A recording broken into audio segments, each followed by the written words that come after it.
What's happening, everybody? Happy to be back. We've been off since before Christmas, so thanks for sticking with us through the break. We all, I think, could use a vacation from this stupid sport.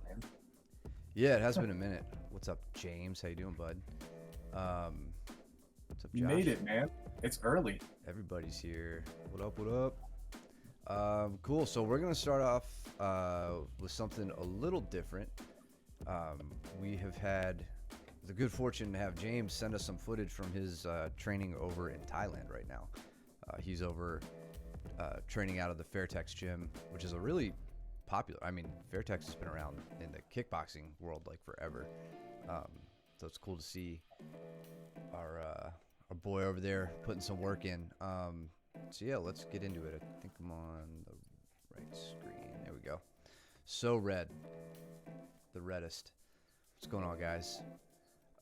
Cool. So we've got James right here, about to screw up presumably some blue belt. I don't know. I'm just guessing because of his rash guard. And I think for some context here, they're not allowed to go from standing in the jiu-jitsu gym. So they are only allowed to start in closed guard. Once they break closed guard, then they're allowed to pass and do all of that stuff from standing. But you'll see, like resetting and stuff like that in closed guard. Gotcha. Yeah, James, chime in with any good commentary you think would add to it. And for what it's worth, I'm only going to be highlighting, or we're only going to be highlighting James. I don't care what any of these other guys do. Yeah.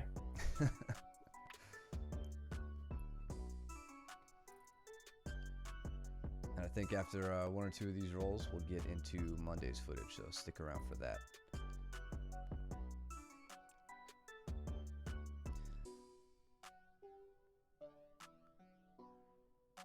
So I'm curious, because I haven't seen anybody trying it, but would a standing guard break, like, does that break any rules over there? No standing, no leg lock. So I get no standing from, like, no takedowns. But are they averse to doing standing guard breaks? We got some guys over here working a little standing front headlock. Yeah, I saw James trying to stand, and then he goes into the log splitter here. So I don't know whether he just wasn't feeling comfortable with it or what. But yeah, you don't see very many standing guard breaks in the gym here.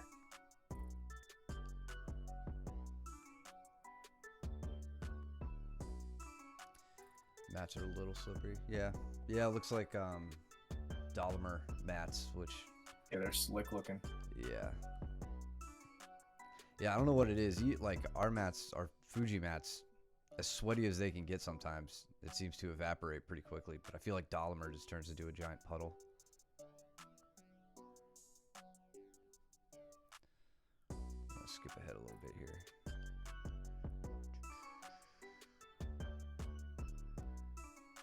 And like any proper gym, they got a pillar right in the middle of the room to obscure all the action. Yeah, right. Let's see.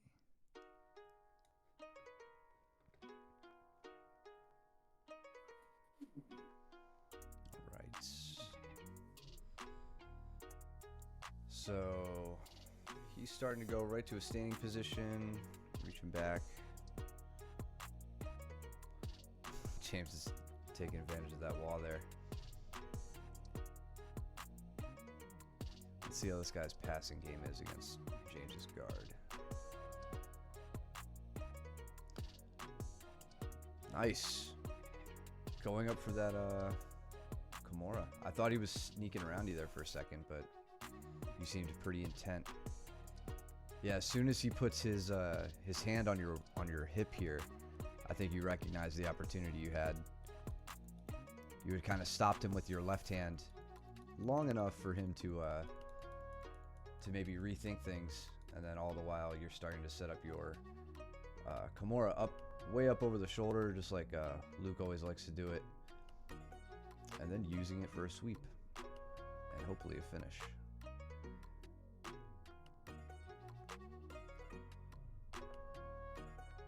Yeah, going down. Yeah, looks like got the straight arm there.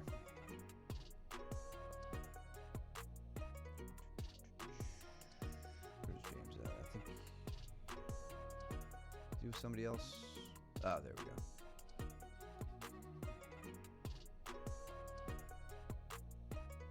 And James, you said there are some, let's see, the best match this round is the white shirts. Black belt and a purple belt.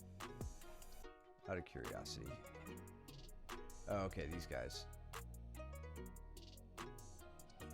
We got a little standing guard break action. Oh, okay. Just because you mentioned it, we'll look at these dudes here. Going for the false reap. Getting to the cross ashi. He's not able to get to that far leg though, and he goes into invert, but the other guy is hugging the hips pretty hard. Yeah. The pillar messes everything up. Which one's the black belt, James? I feel like the guy on top, if I had to guess. Just because of his leg entrances. Top, yeah.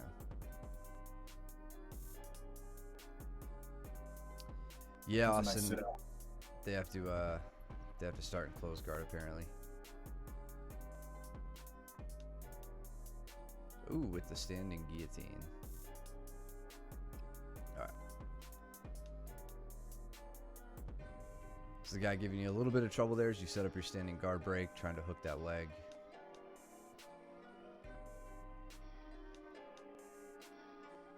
Controlling the posture.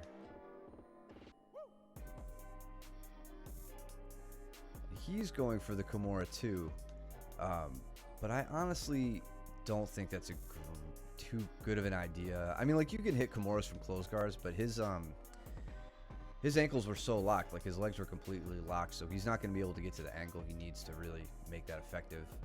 And then way to just take advantage of the open legs to escape. I felt like watching this that a lot of them were trying to go for the Kimura and then the hip bump, right? That kind of like a 1-2 punch. Yeah. That most beginners learn very early on.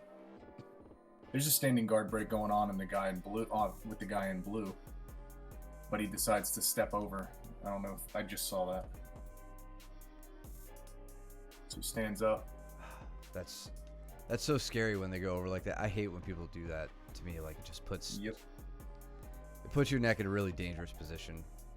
I don't advise you doing that to your training partners, at least not while you're in the school.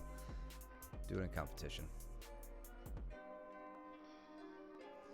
James looking for that far side.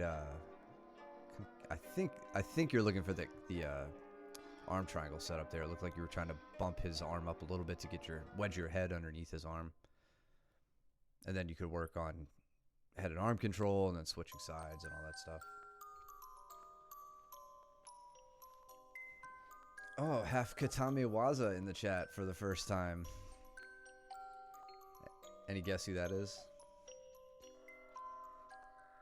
Oh, for me Yeah. is whatchamacallit in the chat. It's a first time chatter. Pinball. No. It's nobody who you ever hear using Japanese terminology. Oh, okay. Is it Steven? It's Cole. Oh. We're doxing Cole.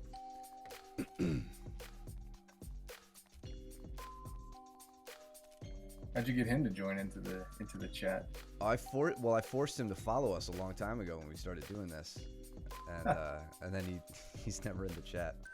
That's the first time he's typed, and it's not Fiji Mats. He's just being silly. So James stepping over and getting caught. I don't know if you were going right to mount. You definitely don't need to. It looks like this guy's put himself in some trouble here. He has his right arm all the way across your center line. And while he may have your leg trapped, at this point, he just has allowed you to set in a hook. And it looks like you know that. And you're going in for the back take. Knee way up behind the shoulder. There we go. Second hook in. Onto the hand fight. I think you guys go off screen here. high, looking for the arm trap.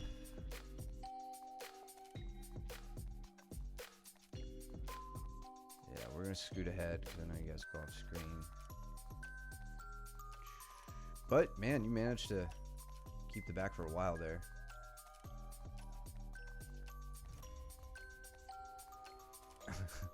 I'm going to say that's round. Or did you get the... Oh, no, I guess that isn't round. I guess you got the finish. It looked like he was really happy to end that.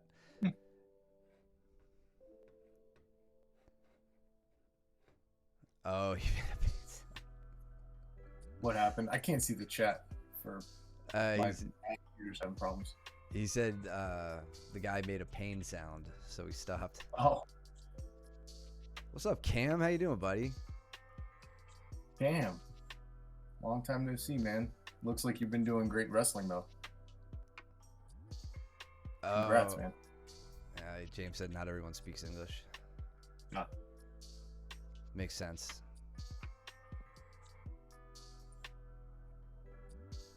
He's trying real hard for this arm and guillotine. James looks totally safe here. Looks like you're doing a good job controlling the hips. Yeah, good on him to let go of that at this point. I don't think he could get the angle he needed. His shoulder was really low. It wasn't like over your head, or over the nape of your neck where it should be.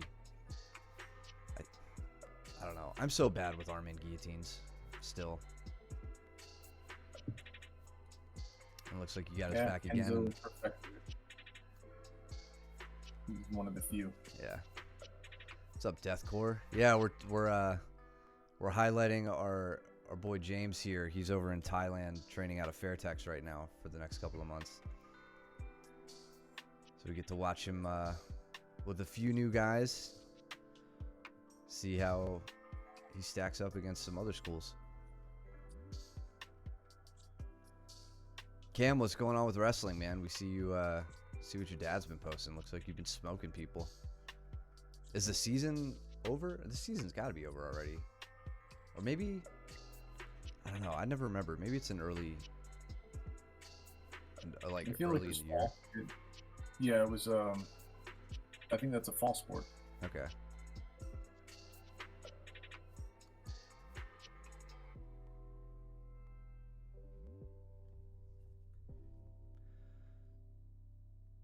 So this guy's playing a bottom half guard, doing his best. He was trying to set up a side guard there, like knee to elbow connection.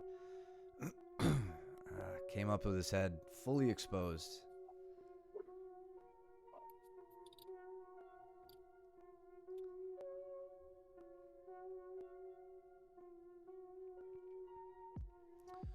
Second Holy Angels season doesn't end until February, Cam says.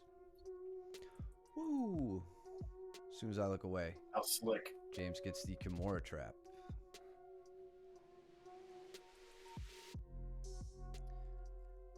Yeah, as soon as you could clear that top leg, it was yours for the taking.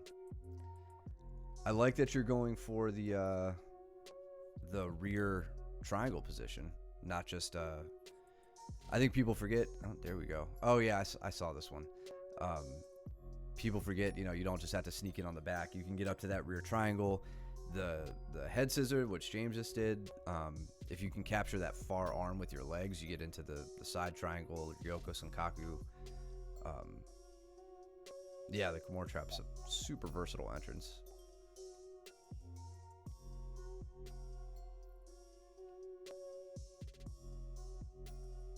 Single knee up to center, quick little knee cut. Looks like the ankle is still caught. And he's denying you that top side underhook. He's also not giving you the Darce option either. He's playing it really well. Yeah. Oh, now, yeah. Yeah, this guy seems like, I don't know. He's not like, obviously he's not totally inexperienced, but he's leaving his head out there a lot. I mean, in the 2 minutes I've watched him roll, James has gotten to take advantage of some pretty lazy head position.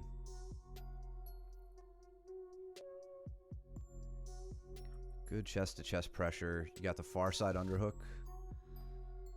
See if you're looking to go to mount or to work from side control. Oh, he's a purple belt.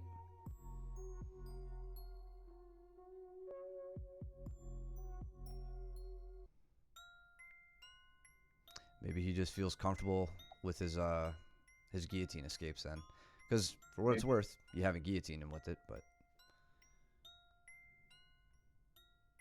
Nice mount off that bridge. He was bridging to the wrong side. I would not have advised that.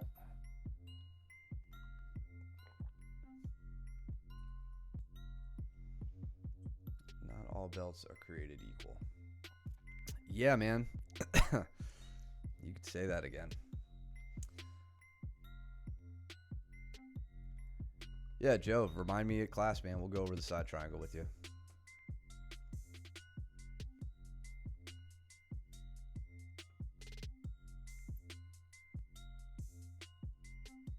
Yeah, I mean, you never know where these, I'm not going to talk smack on any of these guys. You don't know, like, what kind of stuff they do at their school and in front of their professors and all that. So, as they come in and face new body types, new challengers, strong dudes like James who come from world-class academies like ours, you don't get to see the best of their game all the time.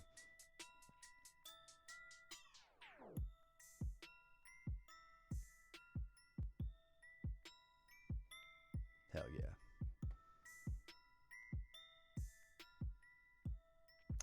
Even here, man, unless he's trying to sweep you, I don't know why he's going over the head like that. Yeah, But he's got to get his shoulders and his head way higher than yours. Yeah, and he had his like how we see Cole and Joe sweep guys where they have that arm up over the head, they tuck the head underneath, and then they elevate with their legs, or at least rather Cole and Joe bridge and get it more from a north-south position. But I didn't see him really trying to elevate you much, even though he had your head under control. Meanwhile, you were just laying on heavy shoulder pressure, which he wasn't really addressing. I think next, James. So I like how the guy's going for that half butterfly, but you may want to try going for his weak side. So it would be like when you're trapped in that half guard, here, stepping your right knee up and over his left hip to pin his left hip to get his knees pointed in that direction. And then you could splay the legs open and either go straight into a mount or at least past the guard by getting the underhook and then cutting back to the knee cut. James said he had as an option next time you train with him. James said he had his that guy's hand trapped when he was up over the head. That explains it a bit better why he was seemingly holding onto the head for as long as he did. Ah, okay.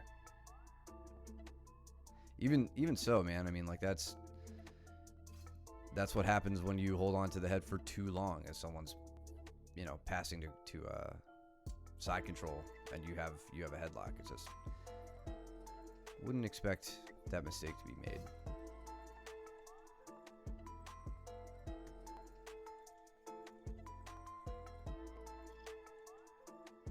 Yeah, so now you bring that knee in like this, but you don't have the underhook, so you're not doing the knee cut pass.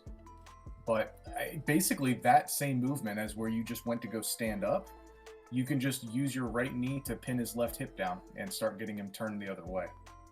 I think that would be something cool to try next time you train with him. Yeah, knee cuts are always to like the front side, like the side the guy's facing. Knee stapling, which is like what Mike's talking about, where you're going to the weak side. That's done, aiming the knee behind. Same knee. Great. So he goes in for this butterfly. So this is like the sort of problem with butterfly half guard. You have your hands locked around him, right? So this butterfly half guard, you're basically in a body lock, if not a tight waist, right? You don't have your hands locked, maybe. He does And there. so when he goes to fish in for that that half butterfly, he basically winds up shelving one of his legs here. It completely shuts it down because now you can pull with your hands.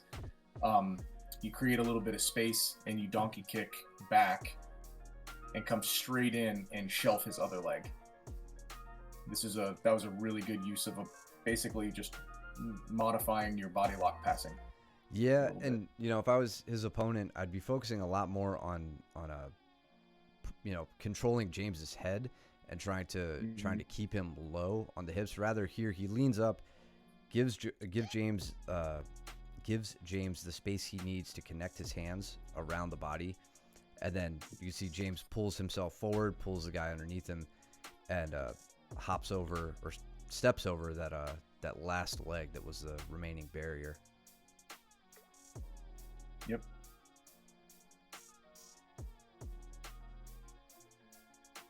Really, really good pass.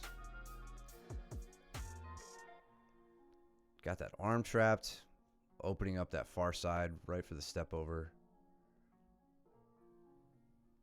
Then now James, man, don't give up those underhooks when you get there, dude. Like, even though that's not like the most traditional, it's not an underhook like per se. Try to get that elbow above his shoulder and keep it there.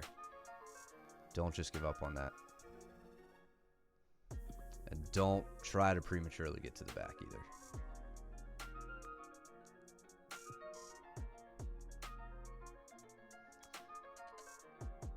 Again, leaving his head out as he comes up.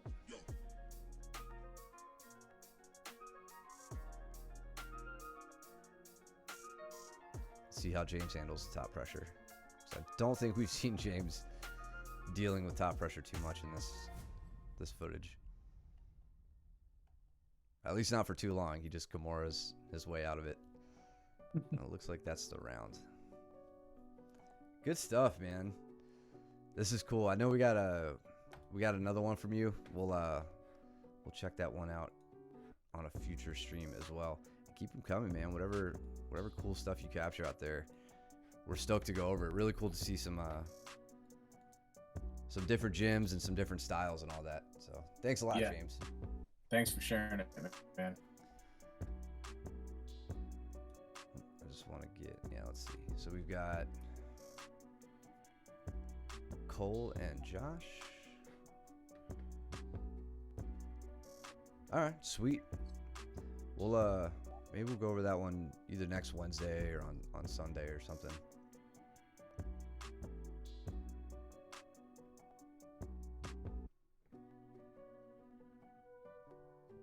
So we got Duncan and Mitch, Caleb and Austin.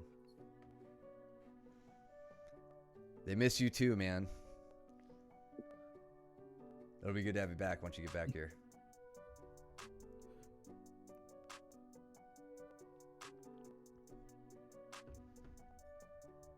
Austin in on a possible armbar. He's got that bottom leg trap though, not over the body, which isn't a deal breaker for arm bars, but not the best place.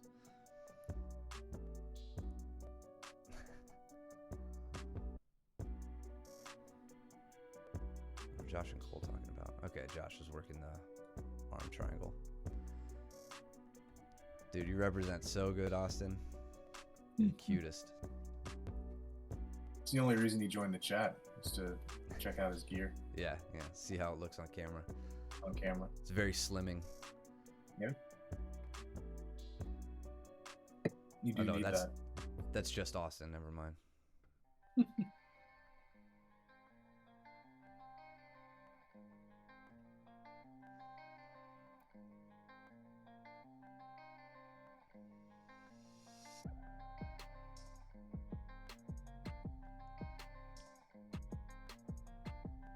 Josh almost was into a leg entanglement there, but Cole beat him with hip position to prevent him from getting to the standard ashi. And then good job getting all the way up in the mount. Looks like he's controlling, smashing his way there, making it miserable.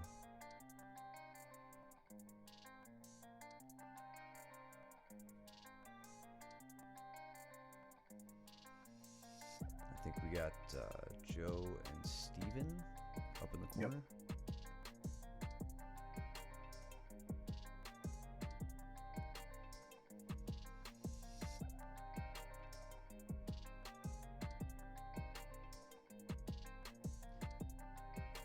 Switched into the dorsal, immediately going for either the back or an arm. I can't tell. Good. Yeah, I think Josh knew he was Shoulder. Oh, yeah, possibly. Yeah, he kind of like it looked like he goes for the dorsal here, but Josh continues to roll with it, giving up the back. Yep. And then yeah, Cole steps over. And notice here Cole has Josh's right arm, so it is a wise move to take him in that direction since he can't really base out that way if he's not gonna try to like mount, back with Josh belly down or anything like that.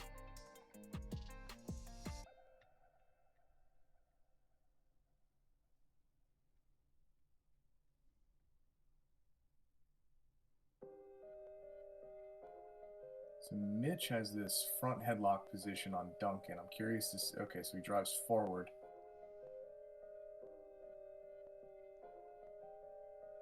Mitch, I don't know if you're watching tonight. I can't see the chat or those that are in it.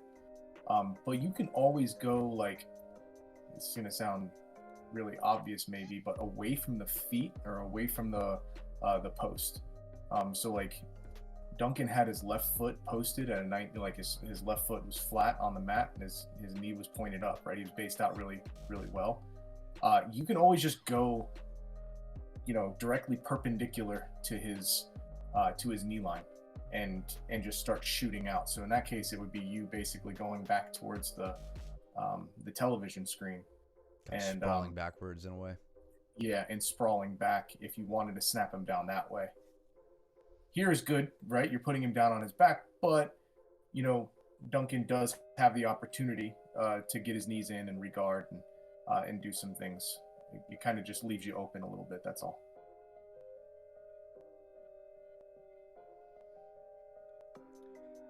Looks like Josh is working elbow escaping there.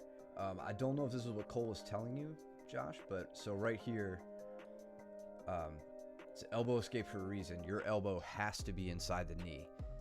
Like your knee's in a good position right here. It's gotten under the shin, which is good. But your elbow, when you go to push and capture his knee, right now you've about captured his ankle. The next step is to capture his knee. Your elbow needs to be inside his knee in order for your forearm to be able to push down and make an effective frame against his leg. Yeah, it looks like Cole's telling you pull the knee up. Yeah, and okay. There you go. Yeah, Cole's got the right call here. He's taking your hand off, making you use your elbow and forearm to get the trap. If you use your hand, you leave your elbow open, and he can start claiming that for his own. Yeah. I mean, like that just opens you up to underhooks and all the stuff that Cole wants from that mounted position. Ooh. Little entrance into a backside heel hook. Cole slips his knee. Belly flaps onto you.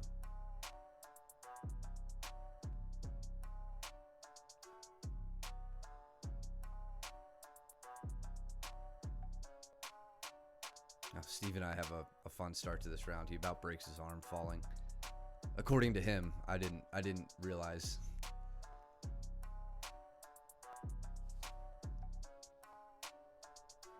Right there. Let me see if I can.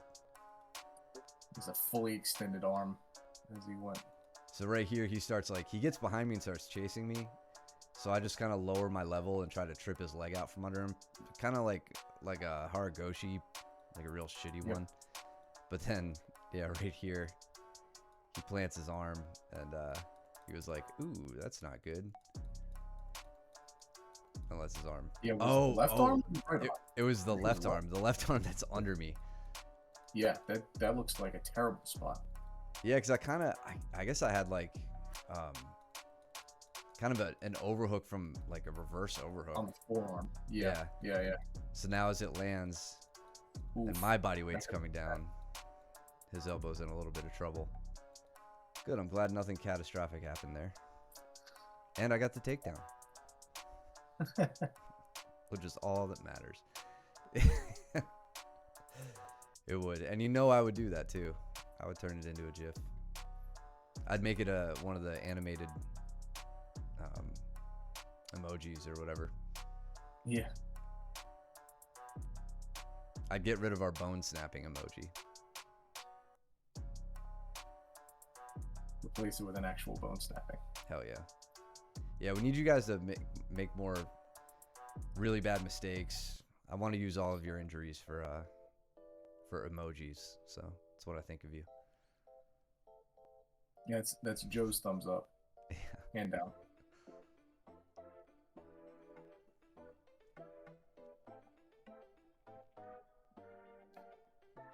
All right, Jordan. So I think after a little half guard and side control training, you should notice the danger that you're in right now. Right, you're way up top over Cole. Cole has the underhook. He hasn't. Fortunately, he didn't like shrug you off and like come out the side to get to your back. But got to keep that in mind as you're working those passes.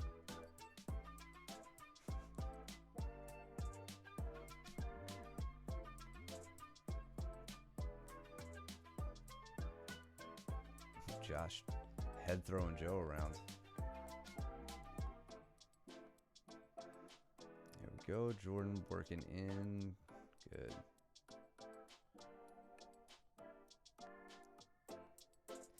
Yeah, man, just be careful. Like that, you know, that whole arm triangle setup, you know, would have been completely lost earlier on if Cole had taken advantage of that underhook. Same thing right there. Right here, you know, you're getting. I think a lot of people in the beginning tend to focus on controlling the head as a good opportunity or a good tactic for like controlling the entire body. You know, people say where the head goes, the body follows, all that stuff, which is true to a point. But I mean, you can tell here, like when you're going to pass, you know, Cole is not the least bit concerned about the grip you have on his head. He's posting on your shoulder, down around the waist, easily takes top position. Try to focus a bit more on the underhooks when you're in the top position for now. Later on, you could break those rules. There are plenty of things you can do without underhooks, but it shouldn't be your priority. It shouldn't be your go-to thing. Yeah, it's the name of the game. Underhooks, underhooks, underhooks.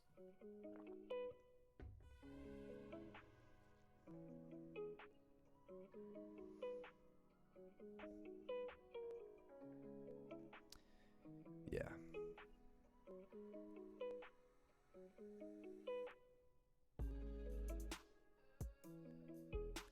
And then even in close guard here, Jordan, like your arm over his shoulder right here, this is an isolated arm. This is where you're going to get shoulder crunch sweeps used against you. Roll with Mike for a minute and it'll happen to you.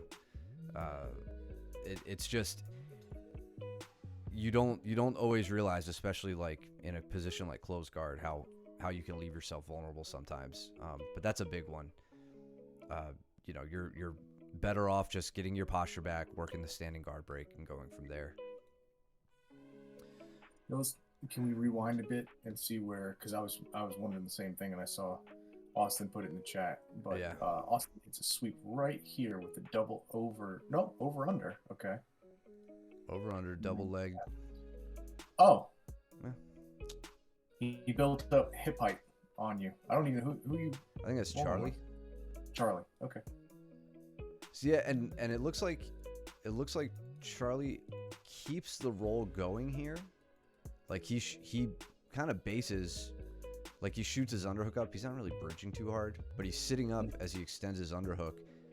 And then yeah, Mike, I think you're right. He just switches his knees to the ground. and is able to get a good base, and then builds to win the hip pipe battle. Yep.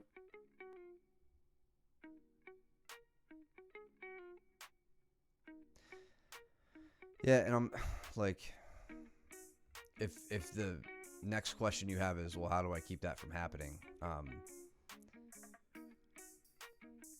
I would say what happened there came from the mobility of his shoulders, right? In being able to like kind of keep the roll going.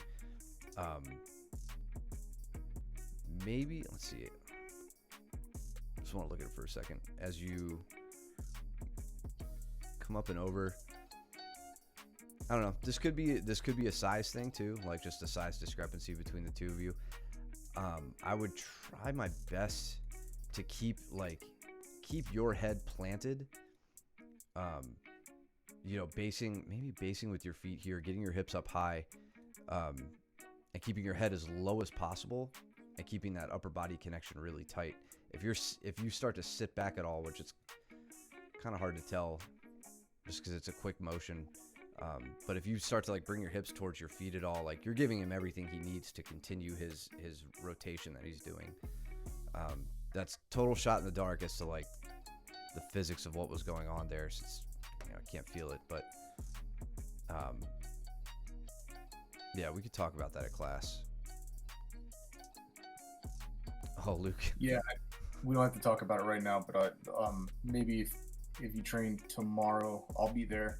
I want to go over like the hand position. You know, you did the overhook really, really, really well, but like when we do the underhook, I like it to be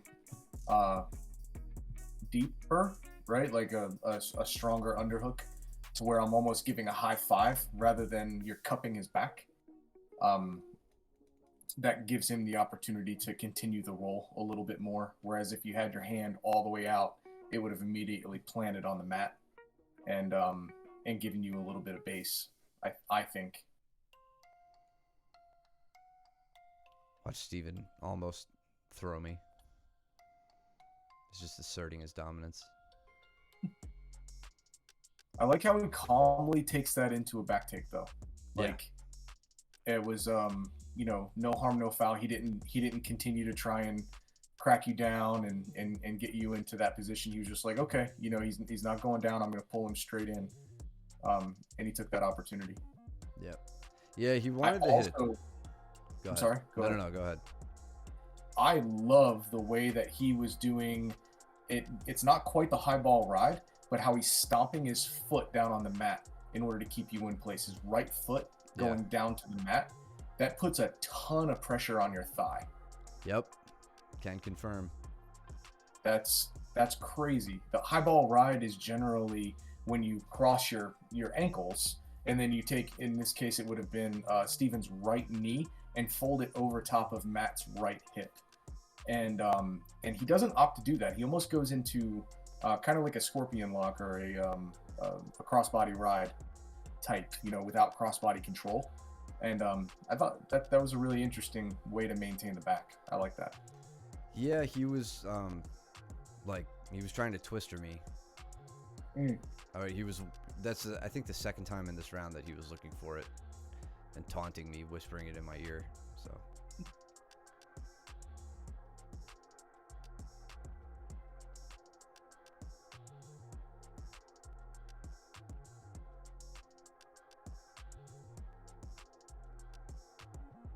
it looks like Charlie's got you, Austin, like right up against the wall here in this headlock.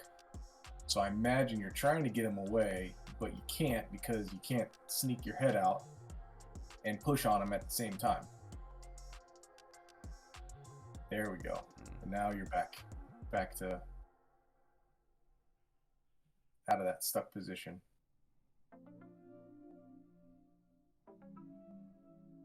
Steven puts me in a katagatame here and runs the clock out. Just smashes my face with it. I deserved it for almost breaking his arm. So you got you and Braden, I think? Yep.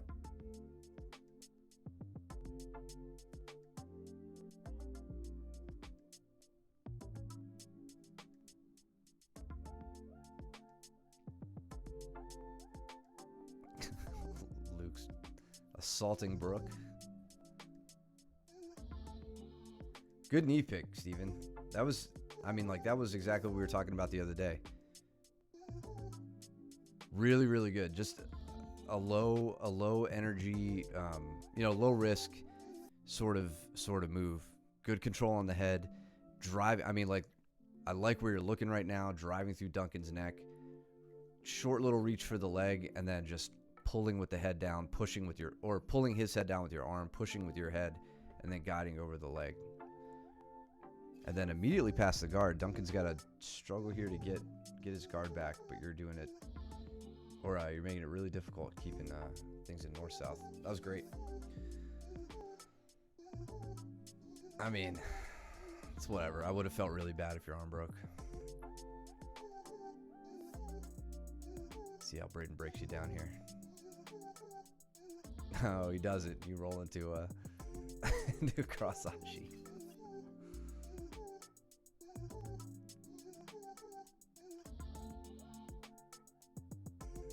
Steven was hunting for the back today. Or that day.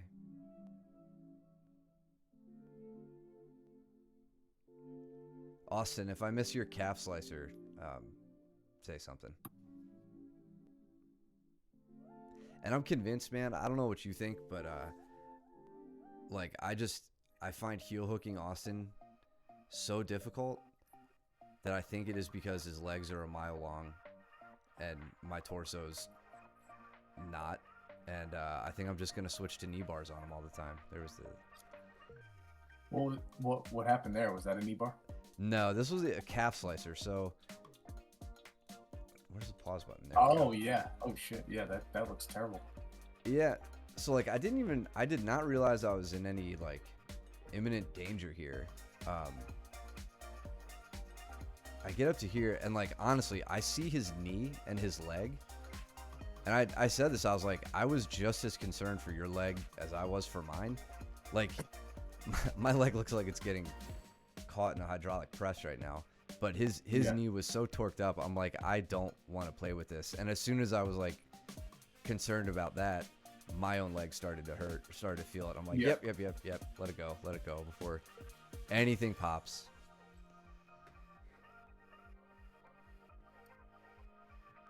Yeah, whatever, Austin. You know I give you guys credit. I'm not going to breeze through your submissions on me.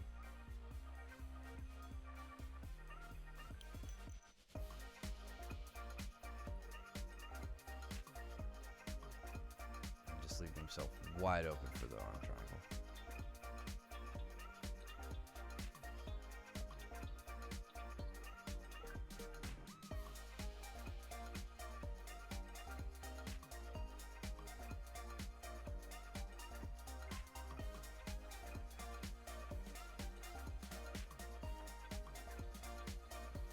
Get it?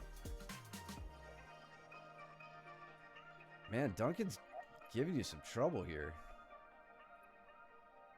Really making you earn this armbar. He is in quite the trouble. He's got his head inside. So it's... no. Damn, man. He's got a... There you go. He's driving his shoulder into it. I think to prevent the triangle here. He kept his arm safe the whole time. That was killer defense, Duncan. That is. I mean, you were in trouble for a minute there. So that's I didn't see how it started. So okay, it starts from kind of a dorsal position that you pull into the armbar, and then okay, so right here you slip the leg. Actually, when does your... Okay, right there you get your body side leg through and transition to the triangle, or a trap triangle. Okay. And then Duncan getting... The way Duncan positions his body here, I feel like it's hiding the hip that... Well... Yeah, it's hiding the hip that Steven would use to break. You might remember a few weeks ago I said you know, if you're breaking someone's right arm, you break it over your right hip. If you're breaking their left arm, you break it over their left hip. With a big caveat on that being when you're in a triangle armbar, you do the opposite. And that's essentially what Steven's working here. So he's got Duncan's left arm, and he's looking to break it over his right hip, but Duncan brings his the left side of his body down and hides all the breaking room by getting to this side. Whether or not he did that on purpose, you know, like I don't know if Steven was controlling his posture and like bringing him down that way. May have been a happy accident, may have been calculated, but gave him enough time to get his arm safe. Now he drives his shoulder in, starts to stack a little bit. He's not like, you know, stacking Steven really high because he knows the danger there. And then totally takes away the submission, goes right into his standing guard break. It gets a standing guard break. That was killer, Duncan. That really was.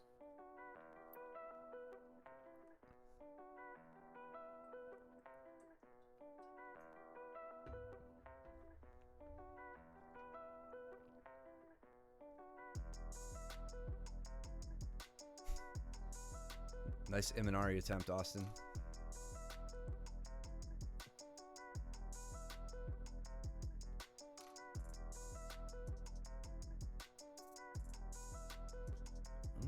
Oh, straight ankle, rolling through. Oh,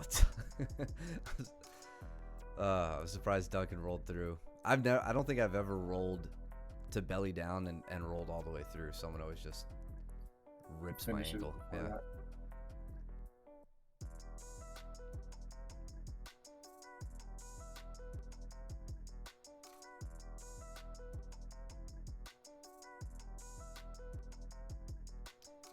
I think Austin goes for another calf slicer. Or no, maybe that's later in the round.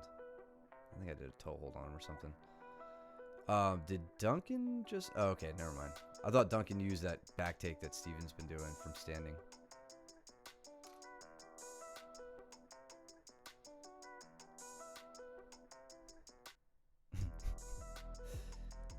Gotta get a hook in with that, Duncan. You just gave up a good opportunity.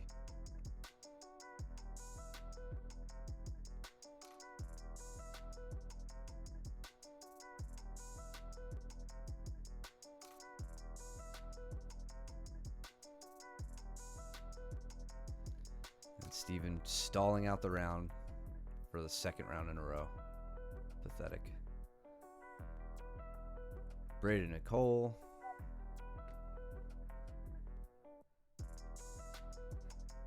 What the heck? Cole drops in, says one thing in the chat, and then leaves. He bounced. Nice. I don't know. He hasn't said anything.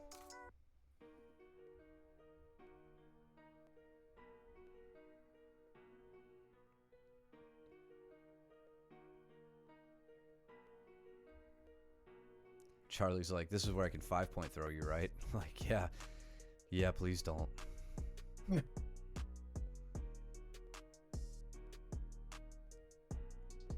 Oh, okay. He's eating pizza. I was gonna guess Pop-Tarts, but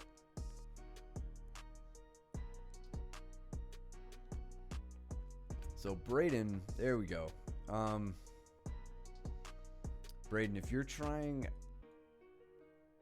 I feel like you're trying to work an omoplata here. I can't tell if you want to work an omoplata or Kimura.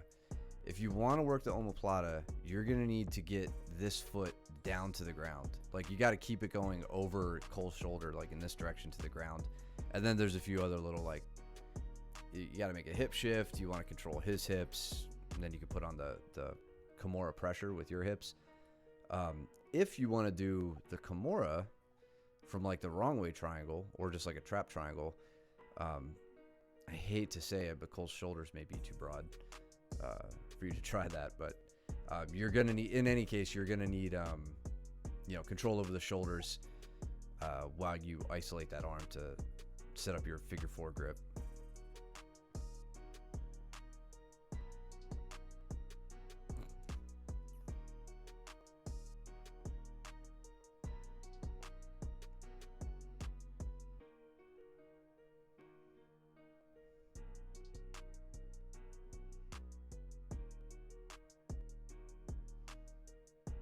No, just trying to hop over. I think Luke went over that. Was it that night? Or maybe it was Saturday at class. I think it was Saturday. Yeah, pinching the knees. Nice. Heel hook. Didn't even have good control of the hips either. I just like to see him try to rip Cole's leg off.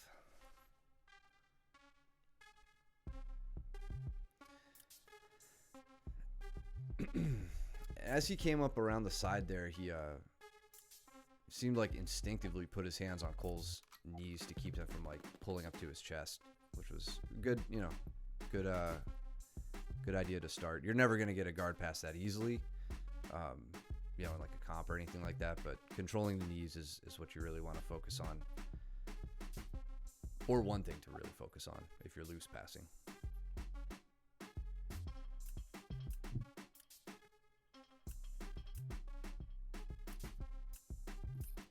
And Charlie, so I think Charlie followed us recently, and big thanks to everybody who followed us over the break when we weren't even putting out content.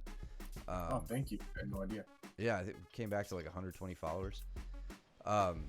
So Charlie was commenting after our roll here about how he captured the single leg, but I would like have that sticky hook right on the inside of his thigh.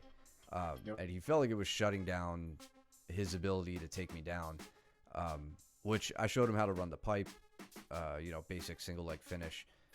But really my intention here was to, stay with him long enough to where I could set up my own Kimura grip and then go for like, the sit through, sumigashi, and just like hook sweep him, sacrifice throw him, whatever you want to call it. But then he eventually switches to the back both times. And right there, you got a little like rear Tayotoshi ish.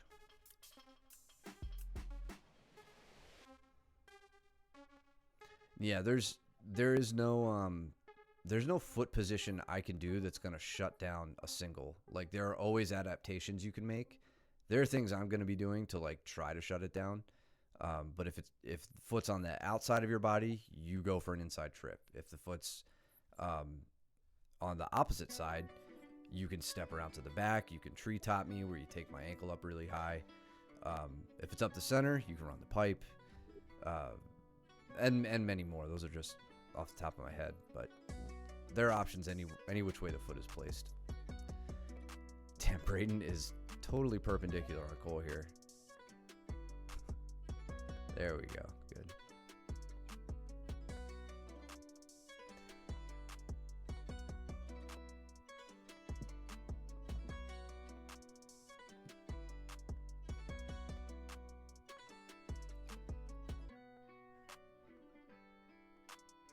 Gavin, when you're dealing with somebody like this towering over you and your head is in that position where it's like peeking out this way, I'd like to see you hit a go behind from here, or like a duck under rather, not a go behind, but a nice big explosive duck under. It looks like you try it here, but you kind of get stuck, and I don't know. It's hard to tell if that's like from you, Mike, like putting weight on him, or if he like kind of took a shot and then stalled out there. But I would try. Yeah, I think I just had a considerable amount of weight on him. He went ugh.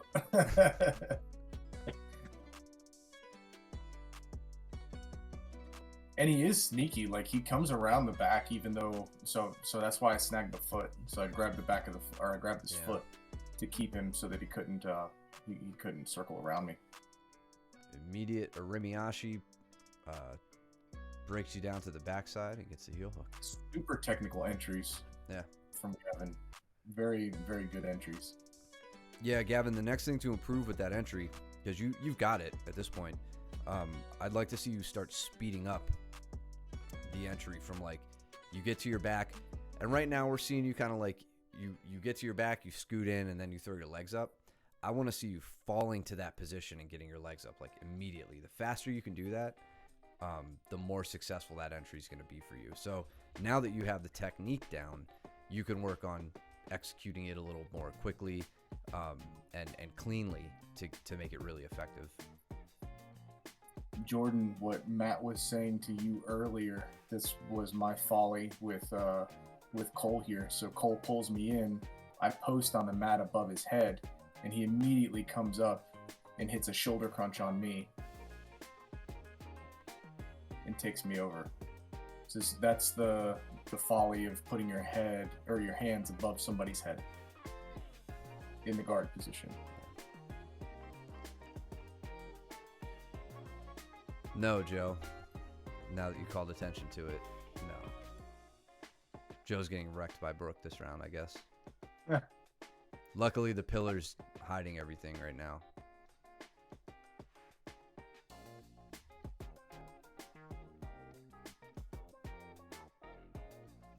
Good guard maintenance or guard retention, Austin, with Steven trying to jump around you.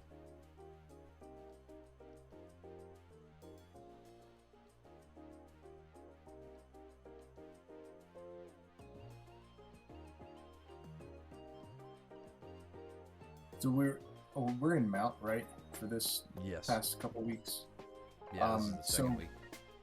All right. I don't know if we've gone over the kipping escape, but I had attempted the kipping escape quickly with Cole. Cole was trying to smother tap me, and that was, what was that? Like back? Earlier. Yeah. Oh, okay, here we go. Yeah, even before this, I immediately came down and blocked his hips, and I tried to, yep, right about here. I come down, I block his hips, I put my feet together, and I gamble on being able to breathe long enough to kip out. Right about here. So now it's not working, but I stuck my head out, and I knew, so one of the things in order to stop the kipping escape is to get me flat on my back. You have to have a rounded spine in order to kip. You have to have your head pulled in towards your chest and a rounded back in order to kip. And Cole instinctively knows this, so what he does is he flattens me back out by pushing my head to the mat.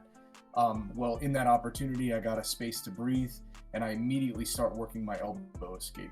All that to say that not one single method of escaping mount is going to work every single time. Yeah. And then the shoulder crunch to the opposite direction for the sweep. One of my favorites. Yeah. I personally think that is the strongest shoulder crunch. Because of the way that people position their hips. So notice that my left knee is like is north of Cole's hips. My right knee is probably laying semi-flat across his right leg, pushing on his left leg rather. So you'll start seeing that his left leg starts sprawling out and basing from behind him here. So I take that opportunity and I put my knee down on the mat, and I've got the shoulder crunch. What it allows me to do is use a power leg on my right leg in order to use and then the pressure on the shoulder to get a shoulder crunch sweep the wrong way. Yeah, and we're saying wrong way. It's not the wrong way, but like most people think when they get the shoulder crunch, take them in this direction because of their inability to base out. Probably the most reviewed, version of that is Gordon Ryan versus MOBJJ from 2019? 2019. ADCC 2019 finals, absolute finals. That was like maybe the one or two big moves that happened in that match. It was a very technical match, but that version of the shoulder crunch where he takes him in the direction of the arm that's trapped is probably the more frequently seen and frequently used. Mike is taking it to the opposite direction, which I also really like too, when you can like reverse collar tie their head and tuck their head underneath them and almost take them, it's not quite directly over their head, but you're tucking their head and chin underneath as you take them in the direction that you like to go. Caleb trying so hard to get this this straight ankle, which apparently none of them worked for him this day, according to our after grappling chatter. So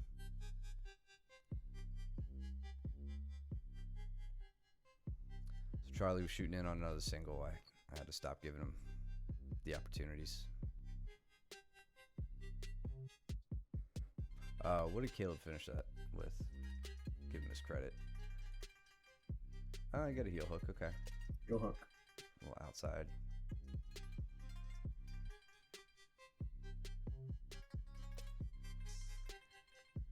Man, you're smashing Cole now. Yeah, I lose position. I think a little bit in a little bit. I go for a north-south choke and get reversed, but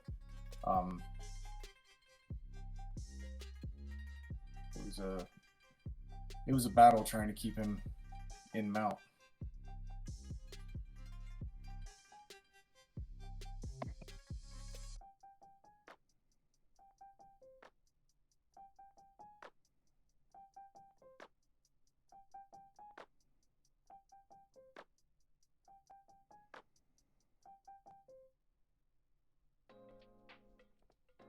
Yeah, so I think here I switch. I see his neck open. I'm like, okay. And then I was like, shit. Immediately. He grabs this chin strap and then comes around and Which he takes loves. my back.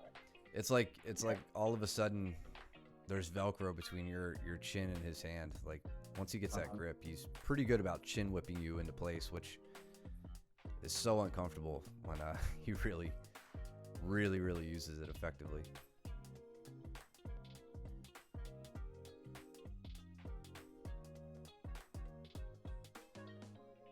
So yeah, he has my back here, but notice how I'm starting to blade my hips like immediately. I don't want to give my partner the ability to start thinking about setting up the strangle.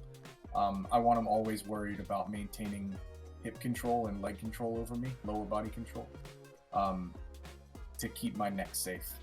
And so that's the strategy that I'm employing here.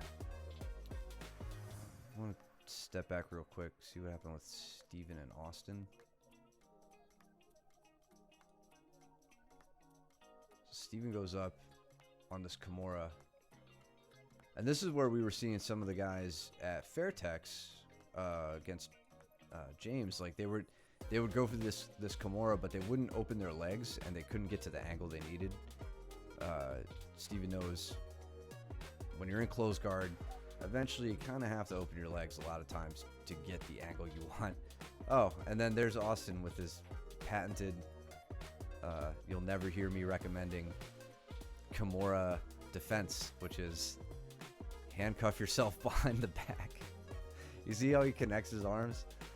I've never seen that before. I just, one day, man, one day it'll catch up with you. And then Stephen switch into the triangle. Yeah.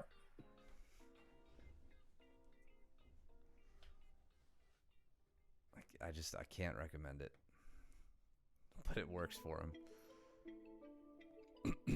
And then Caleb, I think it's what, Americana here?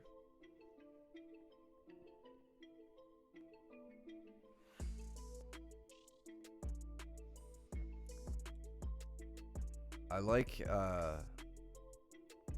let's see before I talk. Nice. Yep. I like how much pressure Caleb is putting on up top, and the focus that he's putting into isolating the arms, you know, getting those underhooks, getting the elbow above the shoulder line. I think that's something he's been working on the last month or so. It seems like it's really coming together.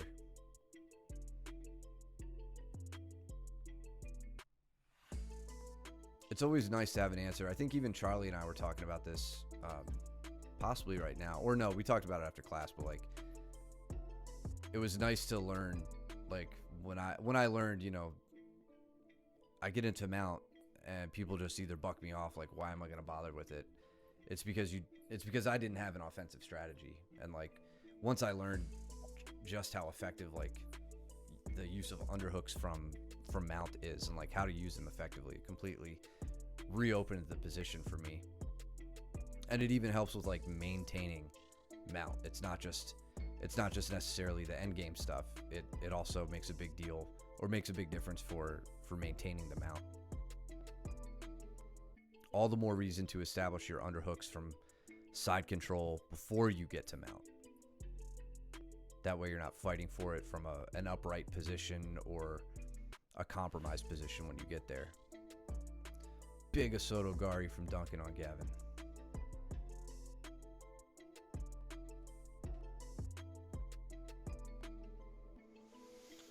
I think Cole and Joe have a banger here.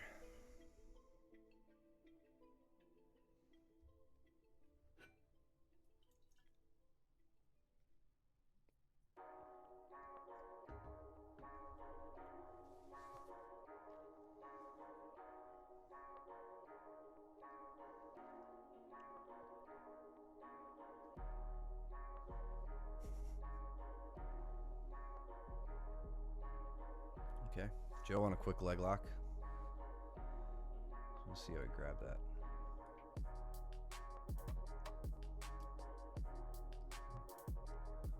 Nice. So clever in that, you know, Cole's now seated on his butt. Joe he's got both legs up the middle, very narrow base. I don't see him passing from here. Like, he doesn't have any underhooks. He's between Cole's legs. He's not like flanking one of the hips or anything like that. So I'm totally okay with seeing him throw himself into this leg lock. And like, look at how deep he gets his hips on this one. Like, he doesn't like sit, like fall back into it, or like sit, you know, slowly sit to it. He throws his hips towards Cole's hips to get the depth that he needs. And then gets a straight ankle. It wasn't a heel hook, actually.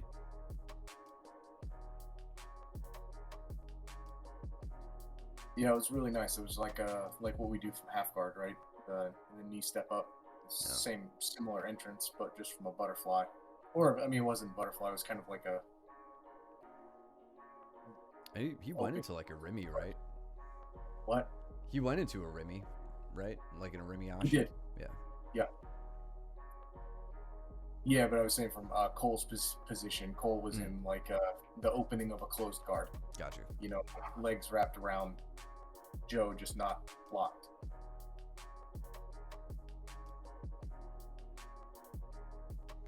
I was trying that overtie arm drag against against Austin here, and it was so far from working at all, and it pissed me off like all night after class. I'm like, what happened? And I realized like I was standing in the foot position to hit the sweep. Like, I wasn't standing, you know, I was like, I mean, right there, maybe he steps back, but like, I didn't have a good setup. I wasn't like well timed on it or anything. Right. Well, yeah, I mean, I think that you hit the nail on the head. You had the foot sweep there. Yeah.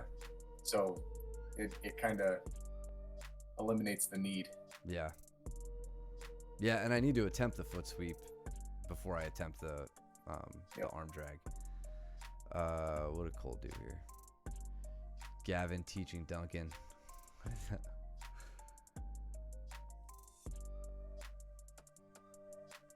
Oh, all right. Dude, Gavin got Duncan in the reverse triangle.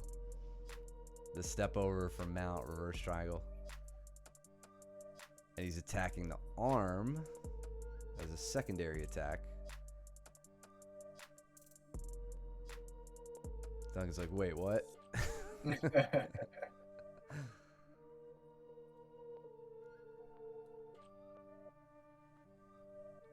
All right, look at Gavin talking him through the side crucifix position that we went over, or that I went over during side control week. It's like the Kasura Keisugatame, the Keisugatame with the far side underhook, but then wedging your legs in a specific way to get that step over. Good stuff. Thank you, Gavin, for teaching the future of MOBJJ, aka Duncan. Meanwhile, I went back to see how Cole got to this entrance. So Cole gets into, he's got Joe looking away, like a little bit of back exposure with one hook in. Oh, steps right over to the mounted triangle. That was a nice quick step. Yeah, but watch what he does with the arm. Yeah, a lot of inward knee pressure there, like the way like Cole's driving his left knee in towards Joe's head as he goes back and captures the arm. That was a slick, fast step around into mounted triangle, which we don't really see Cole working from mounted triangle too frequently. He normally just gets to mount and then goes to work, but that was a good transition. As soon as his leg got free. Thanks for the subscription, man. Thank you. Josh subscribed. It's about time. Talking all that smack at class, never in the chat, of course. Thank you, Josh. Look at that. Look at that. You got a new little you got the lion logo next to your name now, making it official.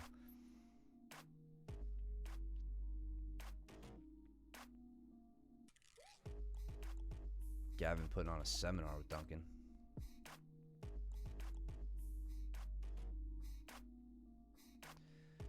Joe, good foot pummel. I'd like to see you working from the on. I want to see you have an underhook. Right now, I can't confirm that you don't have one on the side we can't see. But that's typically not the case. So normally that's the crossface side. You didn't get lucky there, but try not to proceed without that underhook next time. Head and arm, okay. That's the thing. Like if you have an underhook on the side we can't see, like it's not that big of a deal. I'm kind of assuming that you didn't. But if you had something, good. Ignore everything I'm saying.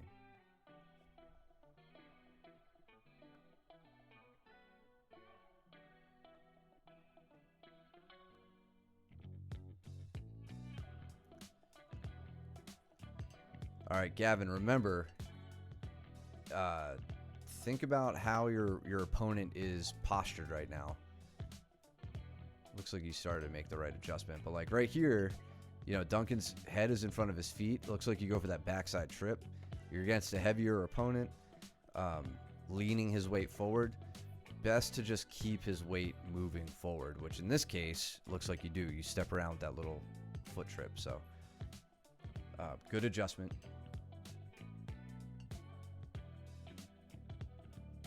Right at the end for 2 points. I didn't see any of your round with Brooke. I saw you guys scrambling all over the map, but I didn't get to see any of the technical stuff. We always go. I don't know. Like we normally. I think we went all the way into this corner. Yeah, you like pinball all around the map. Yeah.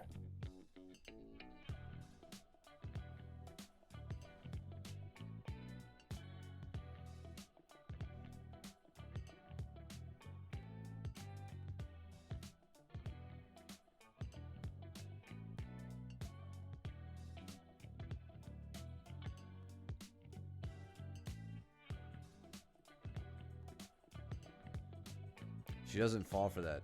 Like, not that I don't know if you're baiting her necessarily with that leg.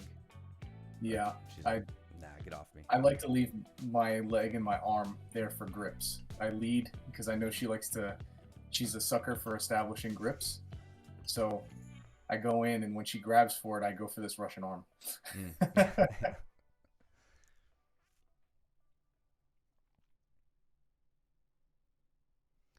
But she's very wise to this. I when we trained together last, we fell into this trap a couple of times, and she immediately adjusted this time. It was very tough. I can't remember. I don't think I took her down with this Russian arm.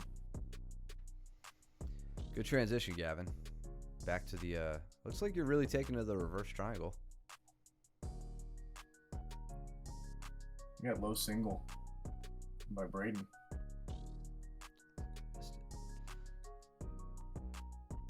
Oh yeah, little sweep single right to the ankle.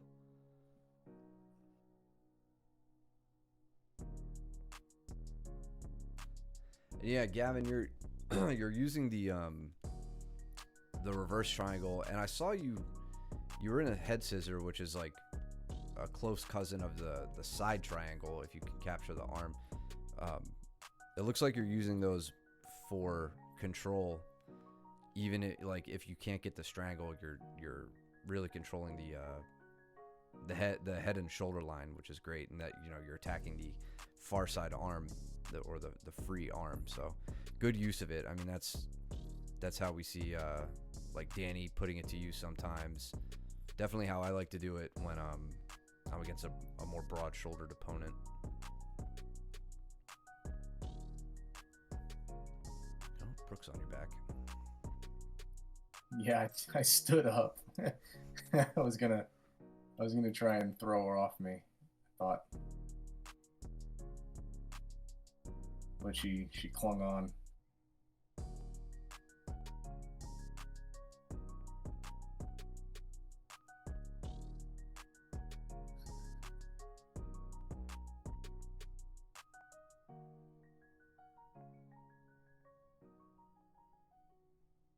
It's the same thing on that one. I think Gavin, when you were trying to take down Duncan, Brooke did the same thing here. I based out really far forward, and she wasn't able. I mean, there's a significant weight difference between the two of us. So she stands up here. She's got my back still, and so she's trying to drag me down, and I'm just going forward. If she would have done the knee block in the front, and put me on both my hands, things would have ended different, probably. What do I get on Andrew? Oh, just a guillotine. Okay.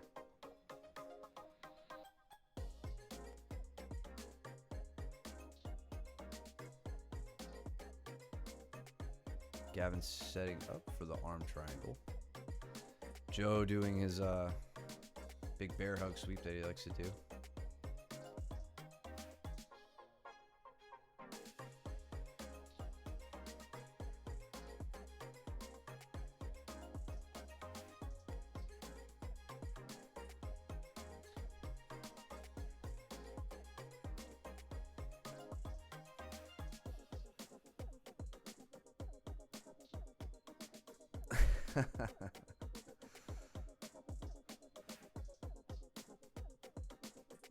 Brooke put herself in a good position to just get her head bounced off the mat.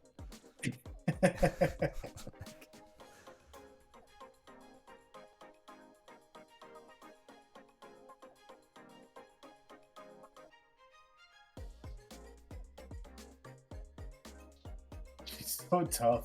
Like, you can't keep grips on her for too long. If she feels uncomfortable, she's so good at getting out of the grips. Yeah, and I don't know, Brooke, if you're in the chat or not, or if you'll watch this, but like, this is an opportunity for you to enter the legs. I know you've got a really strong core, and you could just pick yourself up like this. But I feel like you're just giving up an opportunity here to enter into a leg attack. If you guys were having like a hell of a stand-up round and you wanted to keep it on the feet, that's fine. But just keep that in mind. If you want to work. If you want to work on your leg game at all, some of those opportunities from close guard are really, really good ones to shore up your Irimiyashi entrance. She kept telling, like, she thought I was going to keep getting it on the reshoot, but she stuffed. So here's one thing I think I called out later after this round, but the way that Brooke sprawls on me is probably the right way, but I don't see very many people doing this. Like when I'm coming through, she had me beat. She sensed the double leg was coming. So even though I had an okay shot, right? It wasn't a great shot, an okay shot. She was already sprawled back. But what I was able to do was I was able to make a connection with her, and so she's already sprawling off. Her toes are off the mat. She's ready to go. It's funny. Let me just stop right here. Like, watch you. You almost have a tell. Like right here, you take that little stutter step back. Yep. And then immediately lower your level. So you go like, she probably you load up, and then boom. And she did. Yeah, I think she probably little pattern recognition there. Yep. So I actually snagged her right leg, but notice where she is now compared to where we started. Most people sprawl straight back, but Brooke tracked me and circled all the way 180 degrees away in order to sprawl.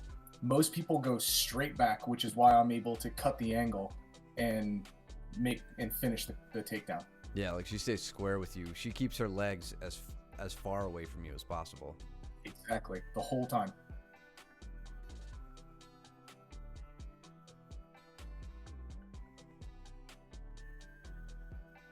Glad you tired her out, because I went with her next. I had her like picked up right here too. Like it was gonna be a dump. Oh, you guys went in the corner? Mm-hmm.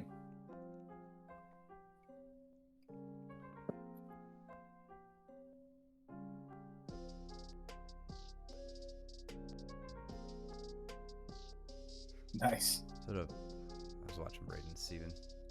It was foot sweeper, I think. Oh yeah, that was more like I broke her down at the knee actually. It looks really terrible at this speed, but she's fine. She's fine, everybody. She's okay.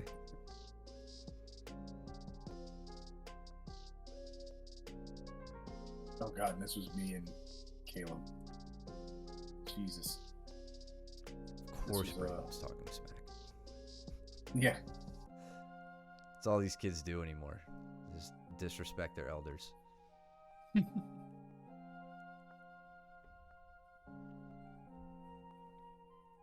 Braden, yeah, I'll wait until our roll. I think our roll's like up next.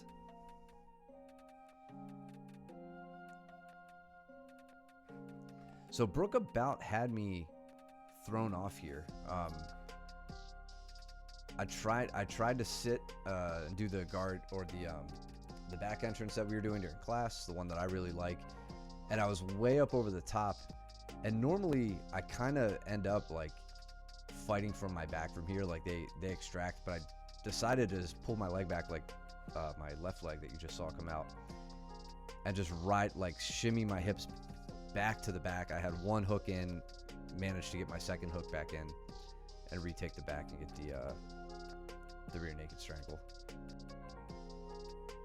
Caleb on me, so we actually did all of that at the same time. But me and Caleb had stand up down back by the door here, and what I'm seeing is he's leading with his left leg, and so I threw his hands up. I snatched the knee, and then I was gonna try and run the pipe on him, and he takes a gut wrench on me, and he starts to try and take me back, and instead of me, I don't know if it was I think it was a good call, but I actually kept the leg.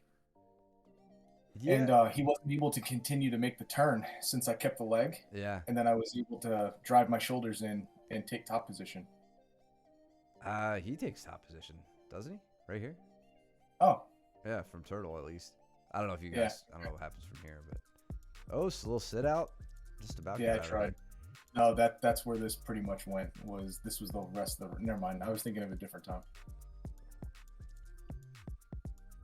Yeah, this was me struggling to get out for 6 minutes.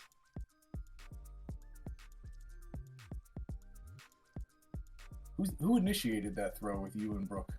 I think I did. I don't know. You initiated outside, and then she went to like an Uchimata type. Yeah. Okay. I think that was the best she got this entire round. Because here, I grab her hand behind her back, and I start to chicken wing her, which you might say is mean, and you might be right. But it's a submission, and I don't care. And also, she didn't tap. She just she turned and tried to hide her arm, and I was like, all right, cool, I'll take top position then. It was a negotiation. You strong armed her, so to speak. Yes.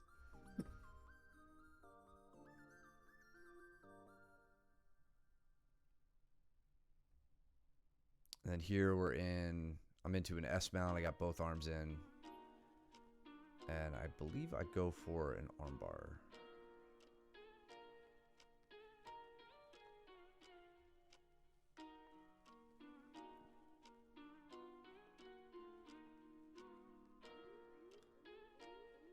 And I don't get it. Okay, never mind. There's one. We end up in a really strange triangle. This wasn't it. This was just to a rear triangle. So that was from an S mount, failed armbar into the rear triangle. I was kind of surprised I didn't get that armbar, but she's still bendy.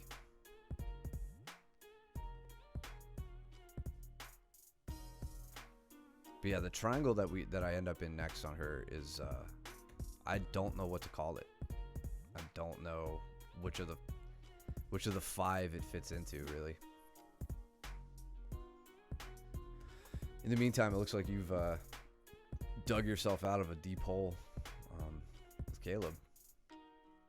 Yeah, I'm struggling to even remember what happened. I think he exhausted me. He was on your back. You turtled up. Oh, that's right. This was the big swim over. Right. So I sit my weight all the way back on him, and I was able to get my arm up and over and into the front headlock. Great hip movement to save your life there. Dude. That was everything I had at the time.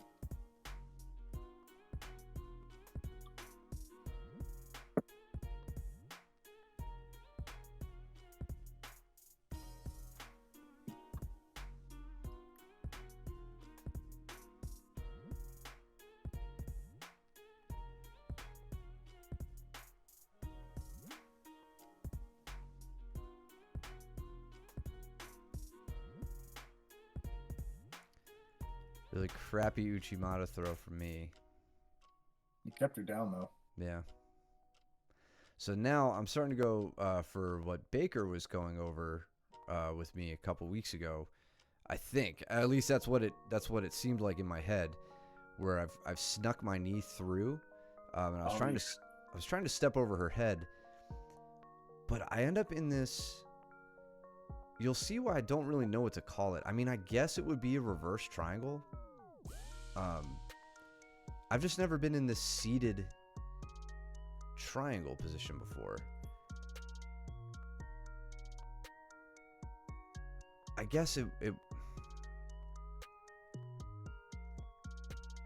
like it's a reverse triangle, but I'm basically turned 90 degrees around her in a way that you're normally not oriented when you do a reverse triangle. And I don't even think I got maybe I did get the triangle. Okay. It was such a strange position.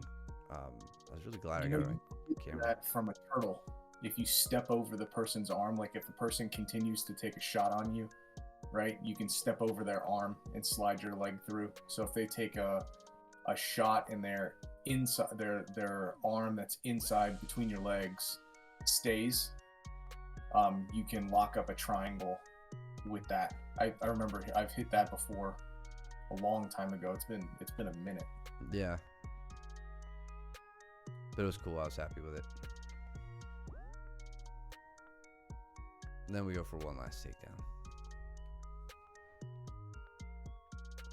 It looks like Caleb's trying the same. One. Yeah. Final takedown. You just didn't want to stay down. Yeah, and then Josh called me out. I was like, awesome.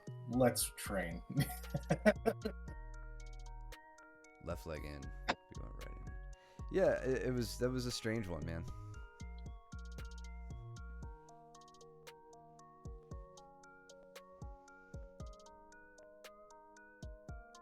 Braden was talking smack this whole round. Josh was unrelenting on this one. Like he's like, "Oh, you're tired? Good. Now's my chance."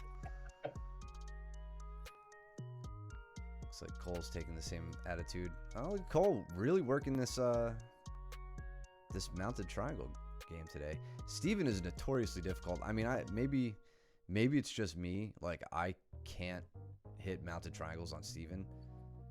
So it'll be good to see how Cole puts it to work.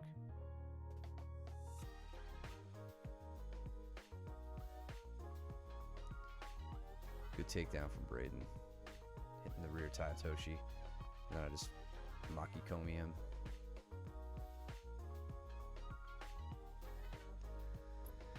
I really like how Josh was switching sides on my turtle. So he didn't continue to like just push on my left side, which I was really trying to not let him take my back.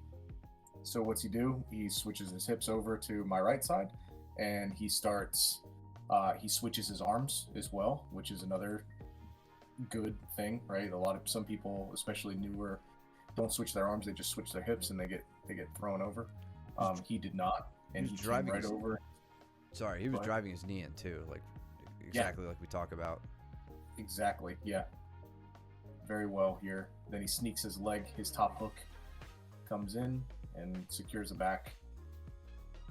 Nice. Right there. Meanwhile, Austin and Andrew over here by the pillar. Austin playing from where he loves and like immediately so deeply getting that triangle set up like right off the bat. Barely even needs to cut his angle. And control on the right. That was pretty cool. Yeah, and Andrew, that's not like you're not the only one who gets caught there against Austin. So Austin just has a good knack for entering that position.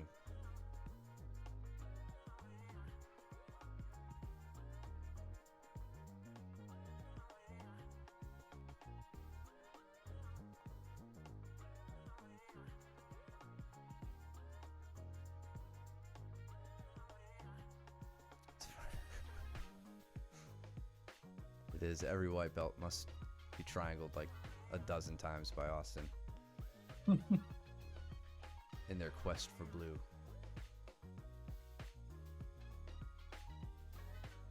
I think I was finally getting tired of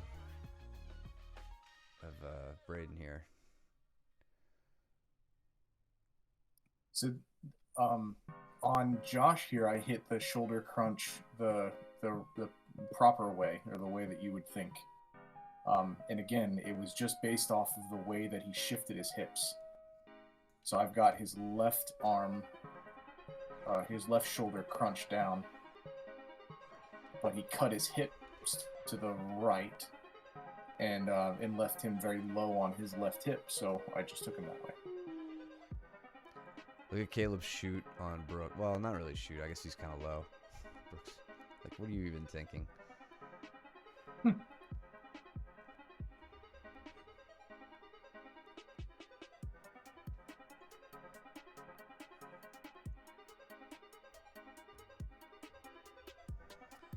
So Braden, we talked about this armbar stuff yesterday. I want you to just see here why the hitchhiker didn't work. That little pendulum that you're doing, my leg position is what is shutting that down. So I'm not doing a standard armbar. I'm doing the 3/4 armbar where I sneak in this case, my left leg through, and I put my heel in your neck, and then I cross my ankles over that. Makes it really difficult for you to rotate, to get the rotation that you need to sneak your head out. And then I could focus on the grip break.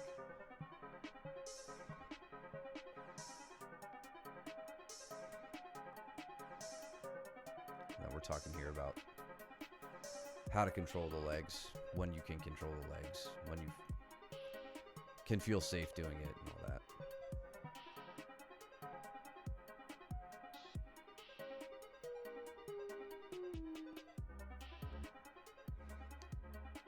Josh almost stepped past your X guard there.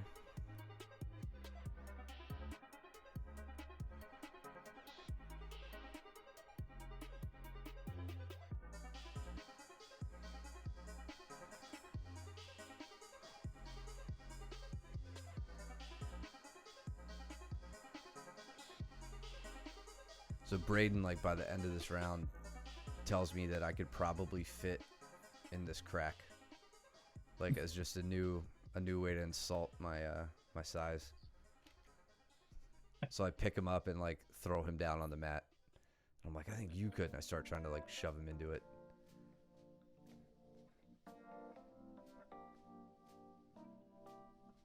Cole with the double underhooks. See if you get the sweep here. Okay, goes back to close guard. Not very eventful. Almost to the hip bump.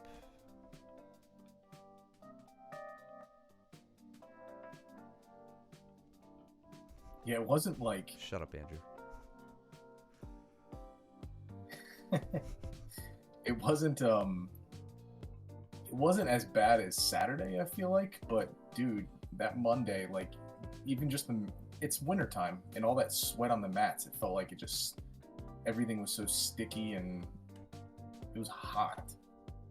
Yeah, it's been especially muggy with how much rain and how much fog we've had. All right, last round.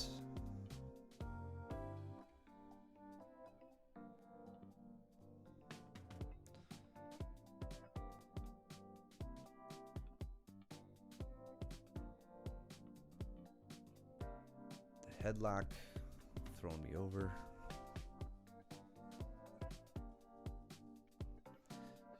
I think he was starting to look for that side crucifix position there. I had to shut it down real quick.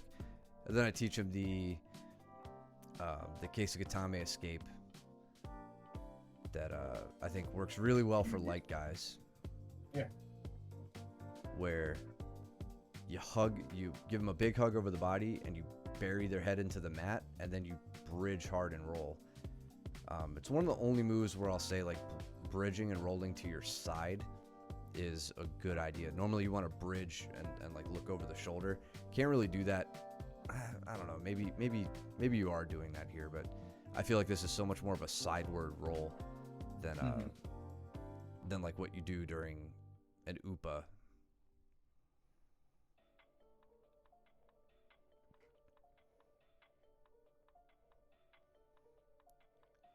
Cole looks like the John Travolta from Pulp Fiction meme where he's like standing around like, where is everybody? Nobody wants to roll with him. Andrew steps up.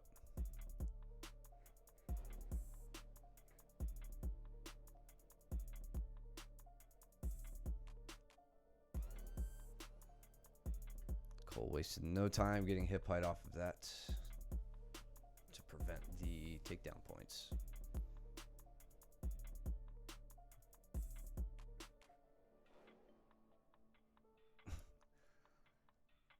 I feel like Austin thought about a low single or an Imanari and didn't know what he wanted and just went anyway.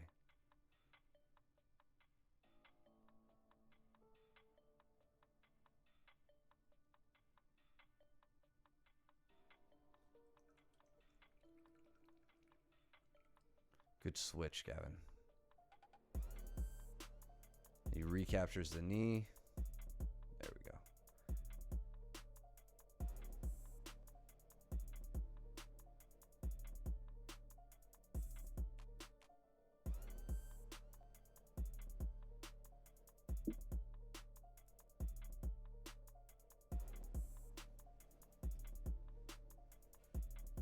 I think Cole just hit the same thing you were just showing Gavin.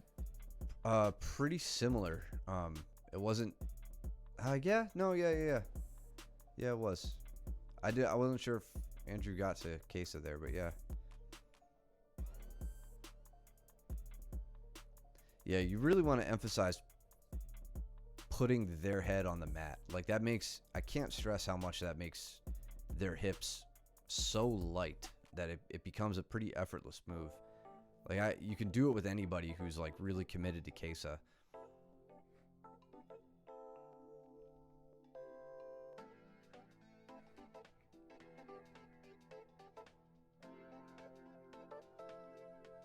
Austin, I don't know if you were trying to set up a leg attack or whether you were trying to get up on top.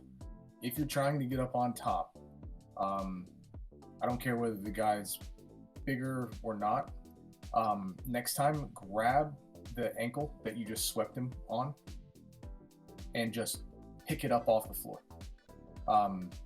as dumb as that sounds, it's going to make you get up a hell of a lot faster than he will. So in this case, it would be your right hand going and grabbing Josh's left foot with a V grip and just pushing it up. And then as he starts slipping backward, you stand up and you can set up your grips and make your way back on top.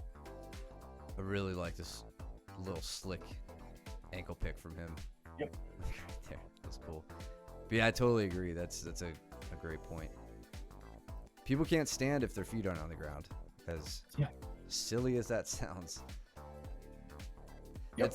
It's the same reason when people try to double ankle sweep us when we do our standing close guard break, we fall to the ground, we pinch our legs together and we elevate their legs. They can't sit up. They can't plant their feet.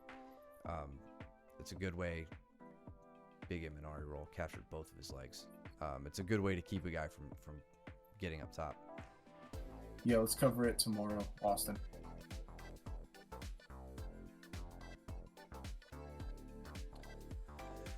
Well, here I didn't feel any abs. We Facebook. Yeah, I think Cole's probably the one who like bruises my nose the most when he does his smothering pressure. Yeah, him and Luke. Yes. Yeah, and I don't even have to make fun of his body. He just gives it to me for free.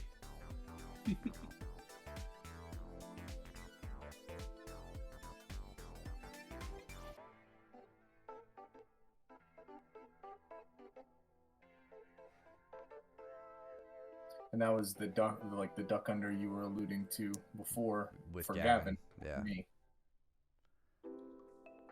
So Which I know Gavin knows what a duck under is. So, but it's just the point of Matt's head is below your armpit here, right? So, if you wait around too long, you're gonna get snapped down. But, if you capitalize on it, you can get that duck under.